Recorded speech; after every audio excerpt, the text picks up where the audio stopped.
বল জালে জড়াতেই এক চিলতে উল্লাস, পরক্ষণে বাঁশির নিষ্ঠুর আওয়াজে ধুলোয় মিশল মিশরের স্বপ্নের গোল। এক মুঠো আনন্দ যখন মুহূর্তেই স্তব্ধতায় পর্যবসিত হয়, তখন মাঠের ঘাসগুলো যেন প্রশ্ন তোলে।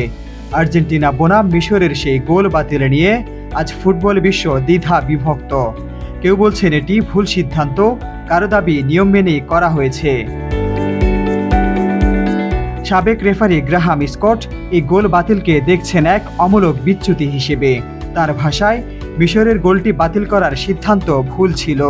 লিসান্দ্রো মার্তিনেজের ওপর আত্মীয়ার চ্যালেঞ্জটি ছিল খুবই স্বাভাবিক কন্ট্যাক্ট। এটিকে ফাউল না ধরে স্বাভাবিক হিসেবেই নেওয়া উচিত ছিল।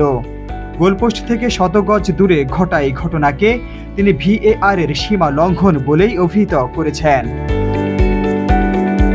সাবেক ফিফা রেফারি মার্ক ক্ল্যান্টেনবার্গের কণ্ঠেও ঝরে পড়েছে সংশয়। তিনি আক্ষেপ করে বলেন, আমি মনে করি না যে এটি ফাউল ছিল এবং গোলটি বাতিল করতে ভিএআর এর এভাবে হস্তক্ষেপ করা উচিত হয়েছে।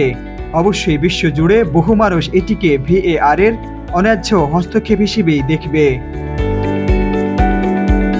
কিন্তু ফুটবলের আইনি কড়াকড়ি তো অন্য পথ খোঁজে। ডক্টর জো মাচনিকের মতে এটি ফুটবলের অলঙ্ঘনীয় নিয়ম। তার কথায়, এটি পুরোপুরি নিয়ম মেনেই করা হয়েছে। যতক্ষণ পর্যন্ত প্রতিপক্ষ দল বলের নিয়ন্ত্রণ ফিরে না পাচ্ছে, ততক্ষণ পর্যন্ত ধরে নেওয়া হবে ওই ফাউলের মাধ্যমেই বলের দখল নেওয়া হয়েছিল। নিয়মের সূক্ষ্ম সুতোই কি তবে ফুটবলের প্রাণটাই আটকে গেল? মাঠের রেফারি থেকে প্রযুক্তি, সবাই যার যার সত্যে অটল। এই বিতর্ক কেবল গোল বাতিলের নয়, এই বিতর্ক ফুটবলি আবেগের আর কঠোর আইনের চিরন্তন এক লড়াইয়ের। রাশিদ বিল্লাহ, নগর স্পোর্টস।